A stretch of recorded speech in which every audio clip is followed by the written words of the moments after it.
Hello everyone, accountant बाबा channel पे आपका स्वागत है। लीव सीरीज के इस वीडियो में हम देखेंगे क्वेश्चन नंबर 161 से 188 तक। पहले देखेंगे वर्क रिलेटेड इलनेस और इंजरी लीव के बारे में। रिल भी कहते हैं इसको। देखिए, रिल में क्या क्या मिल जाता है। हॉस्पिटल लीव मिल जाता है, स्पेशल डिसेबिलिटी लीव मिल जाता है, सीमेन सिकनेस सिक लीव वगैरह होता है वो भी मिल जाता है। सीमेन सिकनेस में क्या होता है, सी पे लोग जो जाते हैं उनको मोशन सिकनेस होता है अगर, तो छः वीक का उनको लीव मिल जाएगा। ठीक है। कौन कौन एलिजिबल होता है, परमानेंट और टेम्परेरी दोनों एलिजिबल हैं। वो लोग एलिजिबल हैं जिनको इंजरी हो जाती है ऑफिशियल ड्यूटी के दौरान। ऑफिस की ड्यूटी कुछ इस प्रकार की है जिसकी वजह से हो जा रहा है, या ऑफिस की बिल्डिंग गिर गई, ऑफिस का फ़ैन गिर गया, इन दैट केस। ठीक है। पे कितना मिलता है, फुल पे मिलता है इंटायर हॉस्पिटलाइजेशन के दौरान। मान लो आपको इंजरी हो जाती है किसी तरह की, आपको 2 साल के लिए हॉस्पिटलाइज होना पड़ रहा है, तो फुल पे उस दौरान मिलेगा। अगर आपकी ड्यूटी कुछ इस प्रकार की है कि सी से लौटे हैं आप और डिसेबिलिटी हो गई है कुछ आपकी ड्यूटी पे, तो 3 मंथ की आपको लीव मिल सकती है और वो उसमें फुल पे मिलेगा। देखिए, हमने देख लिया during entire period of hospitalisation हमें फुल पे मिलता है। हॉस्पिटल से लौट के आप घर पे रेस्ट कर रहे हैं क्योंकि लीव पे हैं किसी तरह से और ऑफिस लौट नहीं पा रहे हैं, तो भी आपको 6 महीने के लिए फुल पे मिलता रहता है। ठीक है। और उसके बाद भी अगर आप ऑफिस नहीं लौट रहे हैं फिर भी आपको हाफ पे लीव मिलते रहेगा 12 महीने और, मतलब 18 मंथ का तो ये हो गया। और ये जो 12 मंथ के लिए आपको हाफ पे मिला है, इसको भी आप कम्यूट कर सकते हैं फुल पे में अगर आप एचपीएल अपना डेबिट कराते हैं लीव अकाउंट से तो। ठीक है। देखिए, एक चीज़ होता है वर्कमेंस कंपेंसेशन एक्ट और एक होता है इंश्योरेंस एक्ट वाला कुछ होता है ईएसआईसी। तो ये दोनों केस में क्या करते हैं, लीव सैलरी कितना मिलेगा, उतना ही मिलेगा जितना नॉर्मली मिलता है, उसमें से बस कॉम्पेंसेटरी अमाउंट जो होता है वो निकाल देते हैं, या फिर जो बेनिफिट आपको ईएसआईसी के दौरान मिलता है वो वाला बेनिफिट बस माइनस कर लेते हैं। ठीक है। बाकी सारी लीव सैलरी मिल जाती है आपको। ठीक है, आगे देखते हैं पॉइंट नंबर 6। इसमें बता रहा है कि वर्क रिलेटेड इंजरी पे आप लीव ले रखा है आपने, तो उस दौरान आपको कोई ईएल या एचपीएल आपको क्रेडिट नहीं होगा। सीएपीएफ क्या होते हैं, सेंट्रल आर्म पुलिस फोर्स वाले होते हैं, इनको क्या मिलता है, इनको भी फुल पे मिलता है फॉर 6 मंथ, पे एंड अलाउंस पूरा मिलता है। उसके बाद क्या करते हैं, सिर्फ पे मिलता है नेक्स्ट 24 मंथ के लिए, और वो भी फुल पे मिलता है। जैसे बाकी केस में मैंने बताया था ना कि हाफ पे मिलता था 12 मंथ के लिए, लेकिन इनके केस में 24 मंथ के लिए फुल पे मिलता है। ठीक है, आगे देखते हैं सेक्सुअल हैरेसमेंट का केस में क्या होता है। ये मिल जाएगा आपको rule 48 of CCS leave rule में।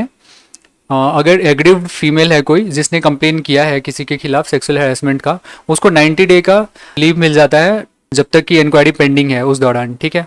और ये लीव कौन देते हैं, ये कमेटी जो बैठती है सेक्सुअल हैरेसमेंट के केस को सुनने के लिए, वो कमेटी के रिकमेंडेशन पे ही होता है, और इसका भी कोई लीव अकाउंट से नहीं माइनस किया जाता है। ये कितने दिन के लिए मिल जाएगा, 90 दिन के लिए मिल सकता है। आगे देखते हैं स्टडी लीव। देखिए, कौन कौन एलिजिबल होता है। कोई भी ऑफिसर गैजेटेड हो या नॉन गैजेटेड हो, दोनों को 5 साल अगर उसने काम कर लिया है इंक्लूडिंग पीरियड ऑफ प्रोबेशन, किसी का अगर 2 साल का पीरियड ऑफ प्रोबेशन है तो 2 साल का प्रोबेशन पीरियड खत्म होने के बाद 3 साल और काम करने के बाद वो एलिजिबल हो जाता है। ठीक है, गैजेटेड हो या नॉन गैजेटेड हो उससे कोई फ़र्क नहीं पड़ता। किस काम के लिए मिलता है, हायर स्टडी के लिए मिलता है, स्पेशलाइज्ड कोर्स कोई है उससे उसके लिए मिलता है, लेकिन क्या होना चाहिए, पब्लिक इंटरेस्ट में ही होना चाहिए। ठीक है, प्रोफेशनल कोर्स के लिए मिलता है, टेक्निकल कोर्स के लिए मिलता है, पीएचडी के लिए भी मिलता है। ठीक है, हायर स्टडीज़ के लिए मिलता है, और इंडिया में भी आप पढ़ाई कर सकते हैं, इंडिया के बाहर भी जाके पढ़ाई कर सकते हैं इसमें। बस क्या होना चाहिए, पब्लिक इंटरेस्ट में होना चाहिए। अथॉरिटी कौन है, कौन लीव ग्रांट करता है, ये हेड ऑफ डिपार्टमेंट करेगा या फिर सीएजी। ठीक है, आगे देखते हैं पॉइंट नंबर 4 में लिखा है कितने दिन का छुट्टी मिल जाता है।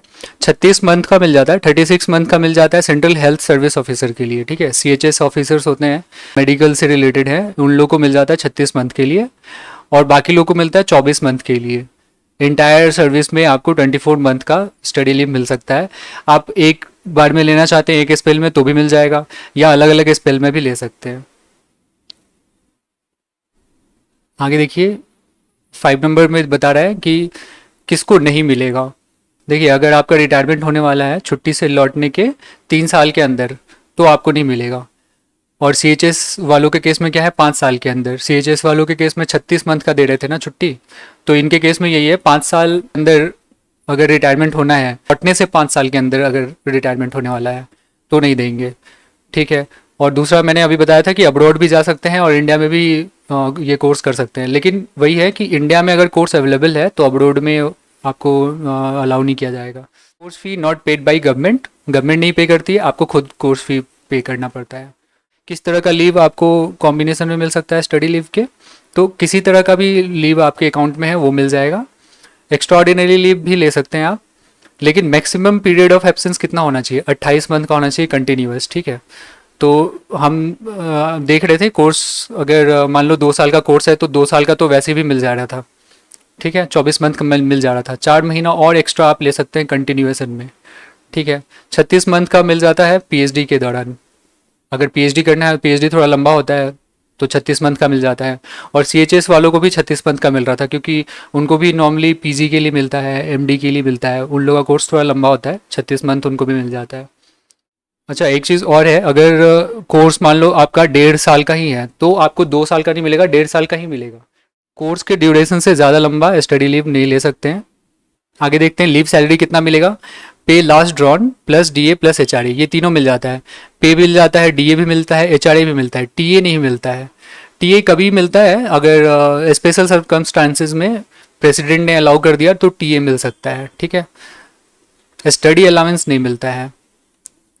स्टाइपेंड और स्कॉलरशिप अगर मिलता है तो लीव सैलरी जितनी मिलनी थी चाहिए थी उसमें से घटा दिया जाता है उतना। जैसे मान लो आपको 50,000 लीव सैलरी बन रही है और स्टाइपेंड मिल रहा है 10,000 का, तो आपको लीव सैलरी कितनी मिलेगी, 10,000 माइनस करके मिलेगी, मतलब 40,000 ही मिलेगी। आगे देखते हैं फेलोशिप प्रोग्राम, ये आप एक बार ध्यान से पढ़ लीजिए। जवाहरलाल नेहरू मेमोरियल के बिरला फाउंडेशन का है। Indian institute of management, management development institute, ये गुड़गांव में है। ये Lok Nayak Jayaprakash Narayan national institute of criminology and forensic science, इनके अंदर जो फेलोशिप्स प्रोग्राम्स होते हैं इनके लिए आपको स्टडी लीव मिल सकता है। आगे देखते हैं, रिफंड भी करना पड़ जाता है। कब करना पड़ता है, अगर 3 साल के अंदर, रिटर्न के 3 साल के अंदर आपको रिज़ाइन करना पड़ा या रिटायर करना पड़ा। तो ये मैंने बताया था ना कि आने के बाद भी आपको 3 साल की सर्विस आपकी बची होनी चाहिए, तभी स्टडी लीव अलाउ होगा। और CHS वालों के केस में क्या था, 5 साल। तो अगर आपने मान लो 2 साल काम करके और उसके बाद किसी वजह से रिज़ाइन किया या किसी वजह से VRS ले लिया, तो इन डैट केस आपको फुल रिफंड करना पड़ेगा लीव सैलरी का। जितना टाइम आपने लीव सैलरी उठाया था स्टडी लीव के नाम पे, उतने पैसे आपको रिफंड करने पड़ेंगे। आगे देखते हैं पॉइंट नंबर 10, CHS ऑफिसर्स के बारे में है। इनको क्यों मिलता है स्टडी लीव?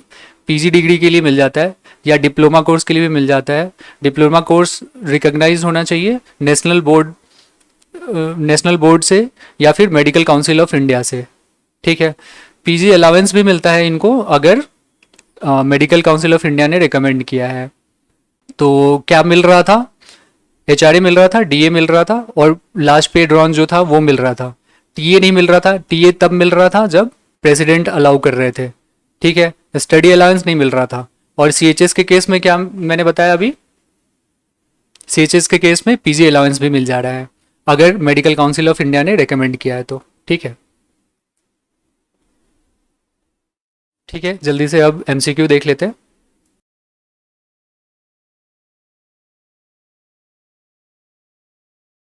देखिए, कल हमने 160 नंबर क्वेश्चन तक कर लिया था, अब 161 से करते हैं। Name the special kind of leave which is admissible. Special kind of leave पूछ रहा है, अर्न लीव तो नहीं होता है, हाफ पे और कम्यूटेड ये सब तो नॉर्मल लीव्स होते हैं, ठीक है। स्पेशल लीव ये होगा हॉस्पिटल लीव, ठीक है। जितने दिन आपको हॉस्पिटलाइज रहना पड़ा वो आपके हॉस्पिटल लीव में आ गया, अगर वर्क रिलेटेड इंजरी है तो ये स्पेशल काइंड ऑफ लीव हुआ, ठीक है। आगे देखते हैं 162, what is maximum limit of extraordinary leave without medical certificate which will be counted for increment. Extraordinary leave जो कि इंक्रीमेंट के लिए भी काउंट हो रहा है वो कितना होना चाहिए, लेस देन 6 मंथ होना चाहिए, इससे ज़्यादा नहीं होना चाहिए। ये स्लाइड्स में नहीं था लेकिन आप ध्यान रखें इसको, ठीक है। आगे देखते हैं 163, under what circumstance the special disability leave is admissible. कब होता है, जब वर्क रिलेटेड इंजरी होता है, ठीक है। An injury occurred to government servant which disabled him due to falling of ceiling fan, ठीक है। While performing his official duty. घर पे गिरा है तो कोई फर्क नहीं पड़ता, official duty during the working hour अगर हुआ है या वर्क प्लेस पे हुआ है तो ही स्पेशल डिसेबिलिटी लीव मिलेगा। ठीक है, 164 देखते हैं, what is maximum limit for special disability leave, कितना मिल जाता है, तो ये आपको 24 मंथ का मिल जाता है। ठीक है, what is leave salary payable, leave salary अभी मैंने बताया पूरा मिलता है, लास्ट पे ड्रॉन। ठीक है, लेकिन इसमें कुछ और पूछा है, leave salary to government servant after 180 days, मतलब 6 महीने के बाद कितना मिलता है, तो अभी मैंने बताया कि फर्स्ट 6 महीने तक मिलता है फुल पे, उसके बाद मिलता है हाफ पे, सैलरी इक्वल टू हाफ पे। कितने दिन के लिए मिलता है, 12 महीने तक के मिलता है सबके लिए। और CAPF के लिए क्या है, अलग से होता है ना, उनके लिए 24 मंथ के लिए मिलता है, 24 मंथ। ठीक है, आगे देखिए, what is the leave salary payable during special disability leave to a person who is covered under ESI act. अब ESI एक्ट के लिए और एक और था, वर्कमैन्स कंपेंसेटरी अलाउंस इनको मिलता है, उनके लिए, उन दोनों के लिए क्या था, एक्स्ट्रा जो अलाउंस मिलता है, एक्स्ट्रा बेनिफिट मिलता है वो नहीं मिलता है, बाकी सारी सैलरी मिल जाती है। ठीक है, salary reduce by the amount of benefit under ESIC। What is the maximum period of special disability leave for accidental injury on full leave salary. Full leave salary कब तक मिलता है, 6 महीने तक मिलता है, 180 दिन हो जाएगा। ठीक है, mention the group to which hospital leave is admissible, किसके लिए होता है, ये होता है ग्रुप C के लिए। ठीक है, आगे देखते हैं 169, to which leave account hospital leave is debited. कोई लीव अकाउंट नहीं होता है तो no debited to any leave account. ठीक है, question number 170, what is the total period of hospital leave including combination of other kind of leave. Hospital leave कितना मिल जाता है, 24 मंथ के लिए, और कॉम्बिनेशन में 4 मंथ और ले सकते हैं, तो 24 इसका हो जाएगा 28 मंथ। ठीक है, आगे देखते हैं question number 171, what is the maximum period of seaman sickness leave allowed to a government servant. Seaman sickness ये होता है 6 वीक के लिए। What is the total period of seaman sickness leave granted to seaman who is disabled. अगर disable हो गया तो 3 month के लिए उसको ड्यूटी में नहीं रहते हुए भी उसको पूरा पैसा मिलता है। ठीक है, फुल लीव सैलरी मिलती है। आगे देखते हैं question number 173, identify the rule which deals with the grant of special leave to an aggrieved female government servant during inquiry on sexual harassment. ये मैंने बताया आपको रूल 48 में मिलेगा। क्या होता है, सेक्सुअल हैरेसमेंट केस अगर पेंडिंग है तो उस दौरान क्या है, 90 डेज के लिए गवर्नमेंट सर्वेंट को छुट्टी मिल जाती है कमेटी के रिकमेंडेशन पे। ठीक है, रूल नंबर 48 में है ये। आगे देखते हैं, who is eligible for grant of study leave. Study leave किसको मिलता है, हर किसी को मिलता है, all gazetted and non gazetted, मैंने बताया था अभी। अगर पब्लिक इंटरेस्ट में है तो मिल जाएगा, किसी को भी मिल जाएगा, बस 5 साल की सर्विस होनी चाहिए। What is the minimum period of service required for sanction of study leave, कितना होना चाहिए, 5 साल का। Study leave may not be granted to a government servant who is due to reach the age of superannuation. 3 साल पहले होता है ना, अगर सुपरएनुएशन होने वाला है उसका, लौटने के 3 साल बाद ही होना चाहिए, उसके पहले होगा तो स्टडी लीव नहीं मिलेगा। ठीक है, और CHS वालों के केस में क्या होता है, 5 साल। आगे देखिए question number 177, name the course from the following for which study leave is not admissible. किसके लिए एडमिसिबल नहीं होगा, PG के लिए तो होता ही है CHS वालों के केस में। Course connected with public administration, ये तो पब्लिक के बेनिफिट के लिए है तो ये तो जरूर मिलेगा। Course for study of PhD, इसमें तो 36 मंथ का मिल जाता है, हमें पता ही है, ये वाला नहीं मिलेगा। Study in regular academic course, regular course के लिए आपको नहीं मिलता है। ठीक है, आगे देखते हैं 178, what is the maximum period of study leave admissible to a government servant other than CHS officer. तो CHS के लिए 36 मंथ होता है, बाकी के लिए कितना होता है, 24 मंथ। ठीक है, आगे देखते हैं, what are all the allowance computed for payment of leave salary in respect of government servant who is availing study leave in India. अब इंडिया में हो या इंडिया के बाहर हो उससे फर्क नहीं पड़ता है, स्टडी लीव पे अगर कोई है तो कितना लीव सैलरी मिलता है, पे प्लस DA एंड HRA, ये सारे मिल जाते हैं। ठीक है, स्टडी अलाउंस वाला तो वैसे ही काट दो, स्टडी अलाउंस तो मिलता ही नहीं है। ठीक है, और TA भी नॉर्मली नहीं मिलता है, अगर स्पेशल सर्कमस्टांसेस में मिल जाता है, अगर प्रेसिडेंट अलाउ करते हैं तो। ओके, 180 देखते हैं, study leave can be granted to a government servant who is not due to reach superannuation within कितने साल के अंदर सुपरएनुएशन नहीं होने वाला है, तो 3 साल के अंदर। आगे देखते हैं 181 what is the maximum period of study leave that can be granted to CHS officers during the entire service. 36 month का मिल जाता है सीएचएस वालों के लिए, क्योंकि हेल्थ ऑफिसर्स जो हैं नॉर्मली क्या है मेडिकल फील्ड में पीजी वगैरह के लिए मिलता है, वो 3 साल के कोर्सेज होते हैं नॉर्मली, ज़्यादा बड़े कोर्स होते हैं, उसके लिए तो 36 मंथ मिल जाता है। अगर कोर्स का ड्यूरेशन कम रहा तो इससे कम मिलेगा। आगे देखते हैं 182 who will meet the cost of fees paid for study during study leave. कौन देता है पैसा स्टडी करने के लिए? गवर्नमेंट सर्वेंट खुद देता है। 183 from the following name the institute that offer fellowship. Fellowship वाला मैंने 5 लिस्ट बताया था, उसमें से यहाँ पे आईआईएम है, ठीक है, इंडियन इंस्टीट्यूट ऑफ मैनेजमेंट है। आपको वो 5 का लिस्ट याद रखिए, ठीक है। आगे देखते हैं 184 whether the official granted study leave entitled for drawal of TA. TA मिलता है? नॉट इंटाइटल्ड, नहीं होता है ना।